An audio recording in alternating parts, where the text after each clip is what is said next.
জাতীয় সংসদ নির্বাচনকে ঘিরে বিএনপির অন্দরে চলছে চরম প্রতিযোগিতা।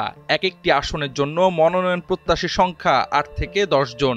দীর্ঘদিন ধরে মাঠে সক্রিয় নেতাকর্মীরা এখন একটা অপেক্ষা, কে পাচ্ছেন দলীয় মনোনয়ন।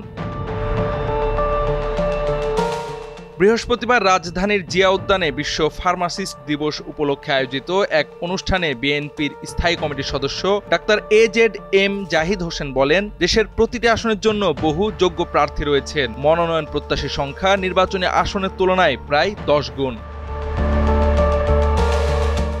দলীয় সূত্রগুলো বলছে, বিএনপি এখন খানিকটা কৌশলগত অস্বস্তিতে আছে, কারণ অনেক জেলা ও থানা পর্যায়ে একাধিক শক্তিশালী নেতাকর্মী দীর্ঘদিন ধরে নির্বাচনী প্রস্তুতি নিয়ে রেখেছেন। স্থানীয় জনপ্রিয়তা, সাংগঠনিক ত্যাগ এবং কেন্দ্রের যোগাযোগ সব মিলিয়ে মনোনয়ন চূড়ান্ত করাটা কঠিন হয়ে পড়ছে।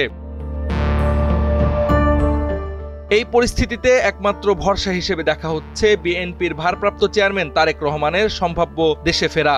ডাক্তার জাহিদ হোসেন বলেন, তারেক রহমান দেশে ফিরে শুধু বিএনপিকেই নয়, গণতন্ত্র পুনরুদ্ধার আন্দোলনেও নেতৃত্ব দেবেন।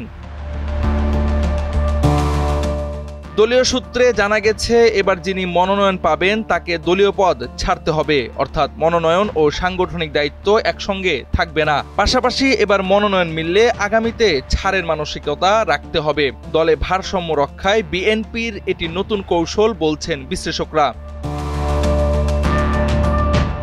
বিশ্লেষকদের মতে, একদিকে বিএনপির জনপ্রিয়তা ধরে রাখা, অন্যদিকে অভ্যন্তরীণ ভারসাম্য রক্ষা করা, দুটি এখন চ্যালেঞ্জ হয়ে দাঁড়িয়েছে। সবকিছু ঠিকভাবে সামলাতে না পারলে মনোনয়ন নিয়ে অভ্যন্তরীণ ক্ষোভ আরও বাড়তে পারে। জাওয়াদ আহমদ, সময়ের আলো।